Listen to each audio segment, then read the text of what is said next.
Olá, seja bem-vindo, seja bem-vinda ao Educa Floripa de hoje. E a gente começa o nosso programa com o nosso quadro Destaque Escolar, que, como o próprio nome diz, traz iniciativas de sucesso das escolas municipais de Florianópolis. Aqui no bairro do Santinho, um projeto une tecnologia, empreendedorismo e empoderamento juvenil. Vamos conferir.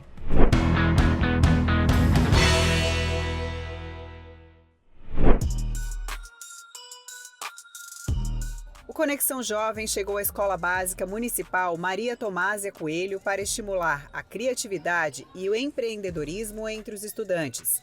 A iniciativa é uma parceria entre o Instituto Nexera e a Secretaria Municipal de Educação, voltada a criar soluções tecnológicas para a escola e para a comunidade do norte da ilha. A empresa entrou em contato com a Secretaria de Educação e a Secretaria de Educação indicou a nossa escola para ser uma das contempladas desse projeto.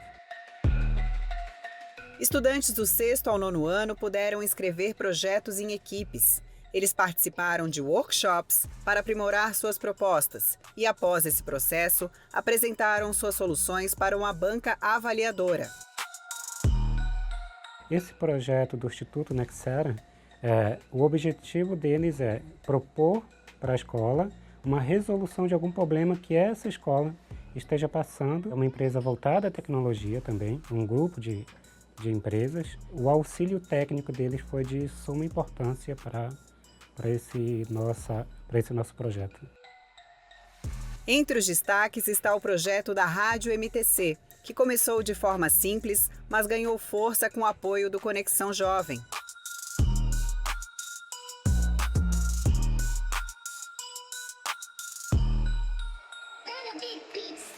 A rádio sempre foi um sonho nosso, não só dele, não só meu, mas todos que faziam parte da rádio. Lógico, a gente sempre passou por muitos desafios, um perrengue ali, outro aqui, mas a gente conseguiu chegar no objetivo e, lógico, a gente vai tentar ir até mais, conseguir mais equipamento, mais alunos. E o projeto Nexera foi um estímulo, né, para nós todos, a gente ter um incentivo de poder estudar, para a gente poder se apegar mais à escola, ajudar num bem educacional, né? Com os R$10 mil da premiação, os estudantes conseguiram transformar a estrutura da rádio. E quem fez o prêmio render bons frutos foi ninguém menos que o professor de matemática. As placas de acústico, microfones sem fio, já foi a nossa primeira, né, conquista. Mais aí o notebook, a gente tinha muita dificuldade com o notebook, câmeras, iluminação, e entre outros. Agora a rádio também é utilizada por outros projetos da escola. Alunos e professores gravam conteúdos educativos e produzem programas culturais, envolvendo a comunidade local. Não foi só um ganho nosso, mas sim para a escola toda. O aluno ele sempre pode vir aqui, tanto no trabalho de português, se precisar fazer um trabalho de apresentação, de podcast, sempre vai poder vir na rádio. O Cícero sempre vai estar aqui ajudando, sempre, e vai fazer um bem para a escola. Isso foi a nossa principal pauta. O nosso projeto também foi bem pensado, digamos assim, para acolher todos os outros projetos. Por exemplo, a gente tem muitos projetos aqui na escola. E como que a gente pode trazer esses projetos para dentro da rádio também? Divulgação, tinha um projeto do esporte. A gente agora, com um computador bom e com a internet via satélite, a Starlink, a gente pode fazer saída de estudos e fazer a gravação ao vivo dos jogos. Depois dessa premiação, a gente já fez 2 coberturas de jogos. A gente fez o programa MTC Esportes, que a gente sai para a escola, vê onde é que tem os esportes, acontecimento esportivo, e a gente faz cobertura. A gente fez de futsal e de vôlei, já acolhendo também um projeto de rede, que é o Rede Movimento, tanto de futsal como de vôlei também. Aí é muito bacana ver o pai e a mãe comentando ao vivo ali na live: olha meu filho jogando, saiu daqui do bairro, foi para outro bairro, está defendendo a escola, defendendo o bairro.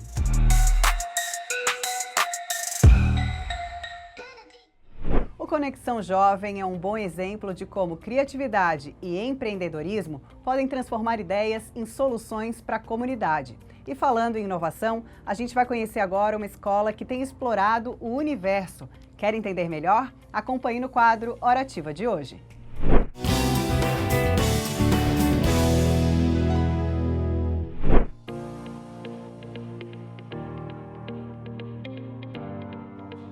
Alguns trabalhos de contraturno são projetos de docência compartilhada.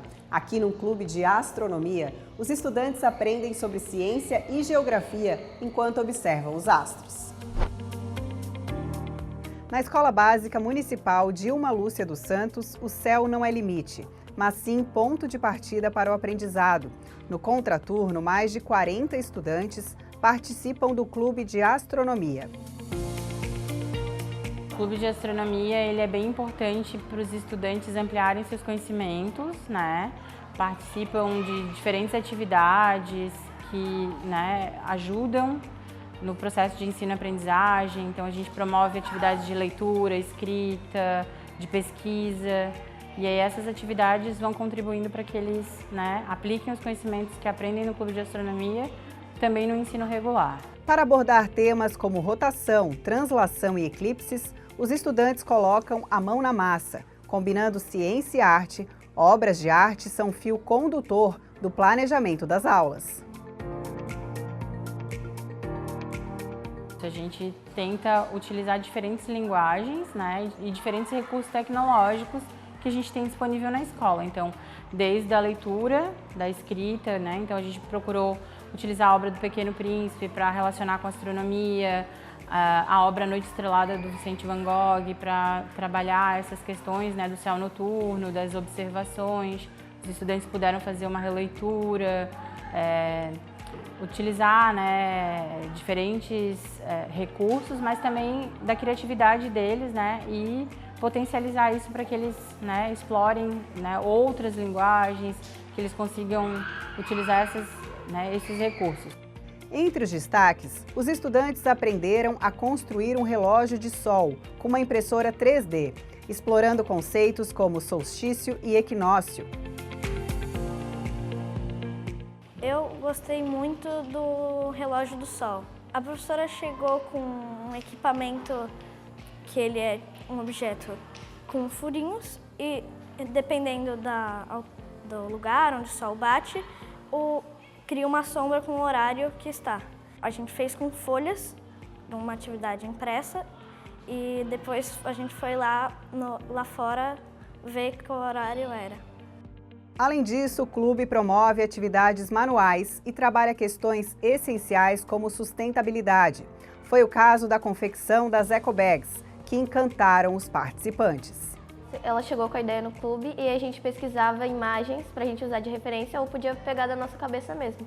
Aí a gente desenhava o rascunho numa folha e depois botava essa folha, tipo a ecobag, depois uma folha de papel carbono e a folha em cima e passava o lápis por cima para transferir para a ecobag. E aí depois a gente pintava com folha de tecido. Eu me sinto importante, mas tipo...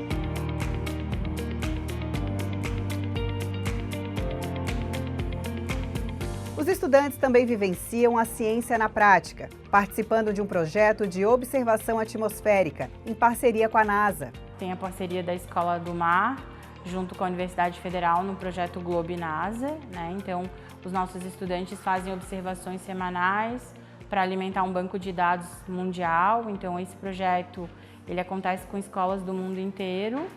E os dados que são coletados aqui na escola, né, de observação de nuvens, atmosférica, são utilizados nesse aplicativo da NASA para, né, a gente observar essas mudanças climáticas no mundo inteiro. O impacto do Clube de Astronomia vai além da sala de aula.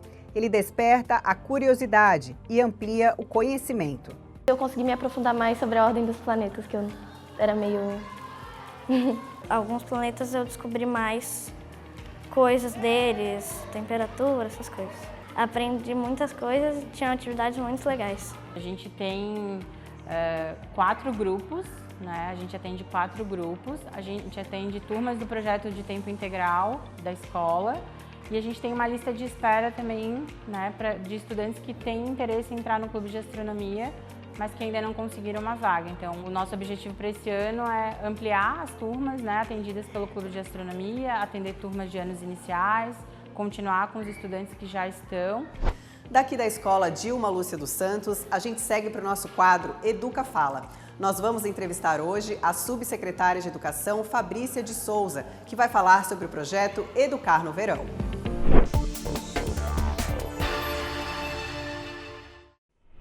Secretária, seja bem-vinda ao Educa Floripa. A gente queria começar explicando o que é o projeto Educar no Verão e como é que ele funciona. Obrigada, tudo bem? É muito bom estar aqui no Educa Floripa também novamente. E o Educar no Verão é um programa que já acontece há mais de 20 anos na rede municipal de Florianópolis e nós atendemos as crianças no período de janeiro, cujas mães e pais ou responsáveis estejam trabalhando neste período, né? As nossas creches funcionam durante todo o ano letivo e o Educar no Verão ele sempre acontece com uma ou duas unidades educativas nas regiões, em todas as regiões de Florianópolis, então norte, sul, leste, continente, centro, e então ele atende a essas crianças que necessitam. Crianças dos grupos 4, 5 e 6, ou seja, crianças de 3 anos e meio, 4 até os 6 anos, que são as nossas crianças da educação infantil. Um programa para que as crianças assim participem de momentos de brincadeira, momentos de descontração, projetos de muita água, muita diversão para as crianças durante janeiro. Além do cuidado e dessa recreação, existe uma parte pedagógica, já que é vinculada à secretaria? Sim, sempre existe uma parte pedagógica, justamente porque para nós na educação infantil o eixo norteador da aprendizagem é a brincadeira. Então é pela brincadeira que eles também aprendem. Sim, porque todos os profissionais são habilitados, então são todos atendidos por pedagogos da nossa rede, dos processos seletivos que nós temos, e também coordenado por pedagogos para que a gente tenha um momento de muita diversão, mas também de muita aprendizagem. E é feita uma gestão específica para esses profissionais que são deslocados para essa atividade? Sim, a gente chama de coordenadores do Educar no Verão, então é como se fosse um diretor da unidade naquele momento de janeiro. Nós pegamos profissionais nossos efetivos, né, que podem trabalhar em janeiro, que então fazem essa coordenação como se fosse um diretor de unidade educativa mesmo. Agora o projeto já está acontecendo, mas para os pais que quiserem numa próxima edição participar, como é que funciona isso? Ele é organizado sempre em outubro, novembro, então para as crianças que já estão matriculadas na rede, então todos os anos a gente faz um processo, divulga dentro das unidades educativas e então eles fazem a matrícula, primeiro a intenção, depois nós formamos as turmas e as crianças participam. Então são sempre as crianças que estão matriculadas já na rede que participam desde janeiro. Quantas unidades estão participando esse ano? 7 unidades, né, em todas as regiões, como eu falei. E como é que foi a recepção nos outros anos? Sempre nós temos uma participação efetiva daquelas crianças cujas, né, as famílias precisam, né, justamente, porque para nós da educação é um momento de ficar com a família, é um momento de férias escolares, mas essas famílias que precisam, que a gente atende uma demanda, né, e Florianópolis, uma cidade turística, tem muita oferta de trabalho em janeiro. Então, as crianças sempre participam muito. A gente tem aí uma demanda que vira, não é 100%, né, aquela que se matriculou, mas que tem uma participação bem efetiva das crianças. Esse projeto já é uma referência como capital do estado? Existe um projeto de replicar esse modelo em outras cidades? Não. Outras cidades já o fazem, mas aí em diferentes formatos, né? Florianópolis já faz há muito tempo e Florianópolis a gente diz que também é um pouco de referência em educação infantil. Então a nossa educação infantil, como já sendo referência, ela também é referência nesses projetos. E falando agora de educação infantil aí para 2025, quais são os planos e os projetos? O maior projeto é o Programa Nacional, né, do Compromisso Nacional Criança Alfabetizada. Então esse é o maior programa. E no Compromisso Nacional nós fizemos dele um programa Floripa Alfabetizada, já focando na nossa rede de ensino e na efetivação da aprendizagem da alfabetização aí nos primeiros anos, tanto na educação infantil, iniciando na educação infantil e indo até o 3º ano do ensino fundamental, para que as nossas crianças, já que Florianópolis é a capital mais alfabetizada para pessoas acima de 15 anos, que Floripa já tenha, né, nessa sua trajetória um programa muito bonito de aprendizagem, letramento, de alfabetização para as nossas crianças na escola. Então, a educação infantil entra nesse ano nesse programa e nos deixa muito felizes. Então, 2025 vai ser um marco. Como 2024 a gente já veio caminhando, né? Assinamos em 2023 o compromisso, mas 2025 inaugura aí esse trabalho mais centrado aí na linguagem escrita para as crianças da educação infantil. E o reconhecimento veio, vocês receberam o selo nacional do compromisso com a alfabetização, né? Medalha de ouro. Selo ouro com a pontuação 100, Sim, né? Nem exato. todos foram com a pontuação 100. Então, o selo ouro foi do governo federal para aqueles municípios que então fizeram todas as etapas do compromisso nacional e estão de acordo com todas as etapas para cumprir com que esse compromisso seja efetivado, que as crianças aprendam, que as crianças estejam alfabetizadas.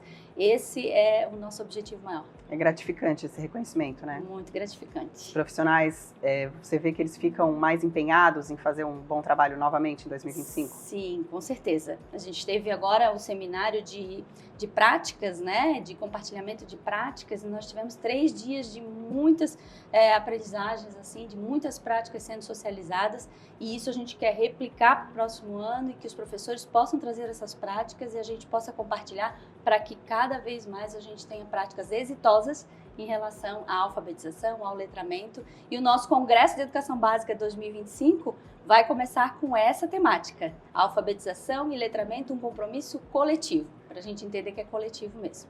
Nós recebemos o secretário aqui recentemente e ele falou sobre a importância de já iniciar essa alfabetização no fim do período infantil. Isso, nós temos um currículo organizado, né? Eu falo que a brincadeira é o eixo norteador da educação infantil, mas nós temos um currículo todo estruturado que está de acordo com a BNCC, né? Que é Base Nacional Comum Curricular, e nesse currículo nós já temos um item, né? Um núcleo de ação pedagógica que é linguagem oral e escrita. Então é que a gente efetive esse nosso currículo, porque as crianças na educação infantil precisam ter acesso, precisam ter garantido o seu direito à alfabetização. Secretária, a gente agradece muito a sua participação e deseja um excelente trabalho aí no ano que inicia. Obrigada, muito obrigada.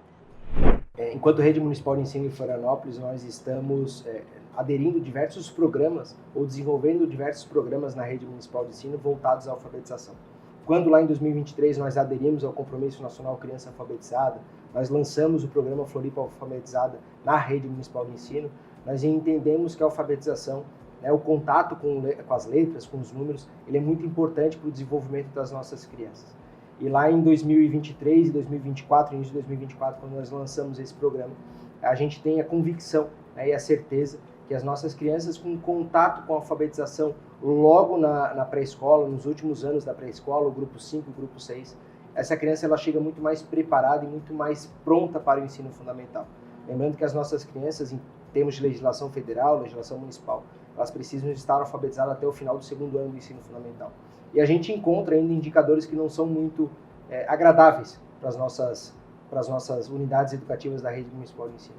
Então a gente tem certeza e convicção que quando nós lançamos esse programa e a gente visualiza que os nossos profissionais estão muito engajados com a alfabetização das nossas crianças já na educação infantil, eu não digo alfabetização já saindo lendo, escrevendo, mas sim um contato, né? Eles precisam necessariamente ter um contato, diversos projetos.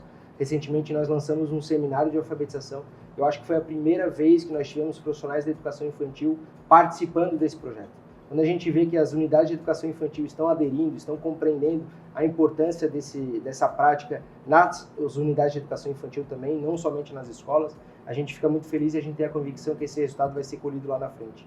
Então, é um compromisso que nós, da Secretaria Municipal de Educação, junto com todos os profissionais da Rede Municipal de Ensino, nós convocamos a todos que a gente possa ter esse compromisso, né, no nosso dia a dia, que esse compromisso não saia das nossas práticas, que a gente compreenda que a educação infantil também pode levar a educação, né, formal e não formal para as nossas crianças, e que vocês podem ter certeza que em 2025 a gente vai avançar e muito nesses projetos.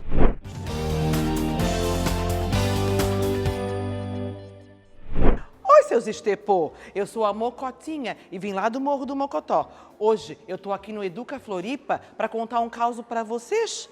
É, um caso da ilha, gente. Deixa eu falar para vocês. Sabiam que lá do lado de lá da ponte tem um bairro chamado Itaguaçu? ali pertinho de coqueiros. Ai, a coisa mais linda, cheinho de pedras, de todos os tipos. Mas o que vocês não sabem é que aquelas pedras, ó, não são pedras, são bruxas. E vai piorar, tá, gente? Espera. Diz a lenda, né? Que muito antigamente, quando a nossa cidade era todinha povoada por seres místicos, todinha, as bruxas se reuniram e resolveram fazer uma grande festa. Convidaram toda a população de Florianópolis, todinha. Só deixaram de fora aquele outro lá. Aquele coisa ruim, credo. Deixaram ele de fora da festa. Na hora da festa, aquele saragaço, não tem? Que elas gostam de coisa saragacenta. Elas num saragaço que só brincando, cantando, dançando na maior gargalhada. Aquele coisa ruim apareceu de penetra. Penetra é quando a gente não é convidado para uma festa e aparece sem ser convidado. Ele apareceu, coisa ruim. Ele estava tão entisicado, mas tão entisicado, tanta raiva, tanta raiva, tanta raiva, tanta raiva, mas tanta raiva, que ele jogou um feitiço nelas. Era um feitiço tão grande, mas tão grande, que transformou aquelas bruxinhas todinhas em pedras. Por isso que aquelas pedras na Praia de Itaguaçu são de todos os tamanhos, de todos os tipos, porque elas não são pedras, são bruxas. E o pior de tudo, vocês não sabem. Estavam assustados? Vai piorar. Diz a lenda que se a gente for de madrugada naquela praia, mas em noite de lua cheia, não tem? Se a gente aparecer por lá, aquelas pedras se transformam em bruxas e ficam dançando lá no meio do mar. Só voltam a virar pedras novamente quando o sol raia de manhã. Ui, mas eu não tenho coragem de ir lá não, morro de medo, levo cada cagaço, gente. Mas isso é mais uma lenda da ilha. Mas, para todo mal, tem uma benzedura. E eu gosto de fazer as minhas benzeduras para espantar tudo que é coisa ruim que tem, não tem? Então, preste atenção. 13 raios tem o sol, 13 raios tem a lua. Leva todo o mal para bem longe, que essa cidade não é tua. Amém. Um beijo bem grande para vocês e até a próxima. E espia, gente. Tô aqui no Educa Floripa e a história de hoje é desse nosso amigo aqui, ó, conhecido de vocês, o Dudu. E a história do Dudu começa mais ou menos assim. Se tinha uma coisa que o Dudu adorava, era o barulho da campainha. Ding-dong! Afinal, aquele som sempre trazia uma surpresa diferente. Às vezes era uma visita, outras vezes era alguém pedindo ajuda, fazendo uma pesquisa ou entregando uma encomenda. E naquela manhã, o que chegou na casa do Dudu foi uma encomenda para a mãe dele, uma caixa enorme, uma caixa muito grande. O Dudu, gente, ele nem quis saber o que tinha dentro daquela caixa. Ele só pediu aquela caixa de papelão para a mãe dele e foi correndo para o quarto brincar. O Dudu, ele transformava aquela caixa em tudo que a imaginação dele permitisse. Primeiro, o Dudu transformou aquela caixa numa casa. Isso mesmo, na casa dos bonecos e das bonecas do Dudu. E ele passava horas e horas e horas brincando com uma simples caixa de papelão. Teve outro dia que o Dudu resolveu fazer uma expedição em alto mar. Sabe o que ele fez, gente? Ele transformou a caixa de papelão num barco. Num barco, isso mesmo. E saiu navegando. E navegava pelos mares. Teve uma vez que a caixa se transformou numa prisão. Numa prisão para bandidos perigosos. E o Dudu dizia assim, ó, ei, alguém me tira daqui, alguém me tira daqui. A caixa também se transformou, gente, na casinha do Pipoca. Vais dizer que tu não sabes quem é o Pipoca? O cachorrinho, né? O cachorrinho que a mãe do Dudu tinha adotado para ele. A caixa também se transformava numa cabana de uma tribo indígena. Quando o Dudu estava brabo e não queria falar com ninguém, esse rapaz se escondia dentro de uma caixa e lá ficava e ninguém tirava ele de lá. A mamãe dele chamava, o papai dele chamava, até o seu cachorro Pipoca latia, mas não tinha jeito. o Dudu não saía do lugar. Mas eu vou contar para vocês, o que ele mais gostava mesmo era de transformar aquela caixa de papelão num carro. No carro, porque o Dudu podia dirigir por toda a cidade. E lá ia ele dirigindo aquela caixa de papelão. Como é que faz o barulho da buzina? Bibi! Só que depois de muito brincar com aquela caixa de papelão, ela ficou velha e mole e não parava mais em pé. Aí a mãe do Dudu pegou aquela caixa e colocou ela lá na frente da casa deles, aonde todas as manhãs passava um senhorzinho que levava o lixo reciclado. Quando o Dudu, gente, chegou da escola, ele não viu mais aquela caixa. Mas ele ficou tão triste, tão triste, tão triste, tão triste, tão triste. Mas aí a mãe do Dudu explicou para ele que aquela caixa que estava velha ia ser transformada em outra novinha. Aí o Dudu entendeu a importância de reciclar. Foi pro seu quarto brincar, chamou o seu cachorro Pipoca e foi brincar. Brincou tanto, tanto, tanto, tanto, tanto, que acabou, ó, dormindo. No outro dia, quando ele acordou, logo cedo a campainha tocou. Aí o Dudu ficou eufórico para saber o que ia chegar na casa dele naquela manhã. E era, gente, uma encomenda pro pai do Dudu. Mas não era uma caixa não, era um envelope frágil, enrolado naquele famoso plástico bolha. O Dudu nem quis saber o que tinha dentro do pacote. Ele só pediu o plástico bolha e foi correndo para o seu quarto brincar. Só que aí essa já é uma outra história, porque essa acabou de chegar ao fim. Olá! Novamente nos encontramos para uma deliciosa conversa literária. Hoje, a dica é pensarmos um pouco sobre Cora Coralina, essa escritora incrível de Goiás, brasileira, que, na verdade, começou a publicar tardiamente os seus contos, os seus escritos, os seus poemas. Foi reconhecida mais tarde. E isso nos dá a dica de que não há tempo para começar. Sempre é possível estarmos conversando, escrevendo, pensando literatura, e que é para todas as idades. A primeira publicação da Cora, Poemas dos Becos de Goiás e Histórias Mais, veio repleta de poemas que traziam essa questão da memória afetiva, do seu contexto, da sua comunidade, da sua vivência, da sua meninice. E a Editora Global, ela nos traz uma releitura.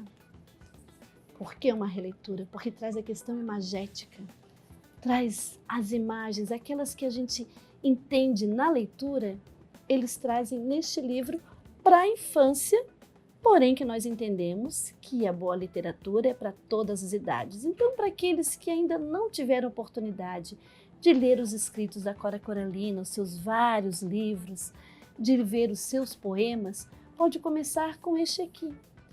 Um livro onde o poema traz toda a sua narrativa, tanto na ilustração quanto na escrita.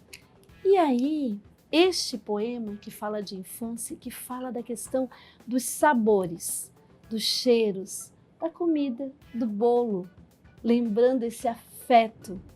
Uma das coisas que são importantes na questão da literatura contemporânea é a questão da imagem, exatamente porque ela traz essa relação afetiva com as crianças e com a nossa infância. E neste momento, então, quando eles trazem no livro as imagens, junto com essa escrita poética da nossa Cora Coralina, nós saboreamos junto esse sabor goiano de boa comida na mesa e que a infância também nos traz algumas recordações.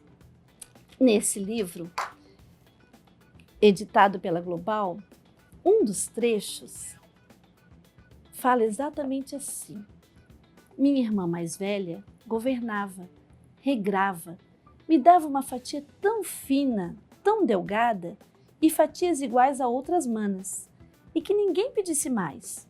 E o bolo inteiro, quase intangível, se guardava bem guardado, com cuidado, num armário alto, fechado, impossível.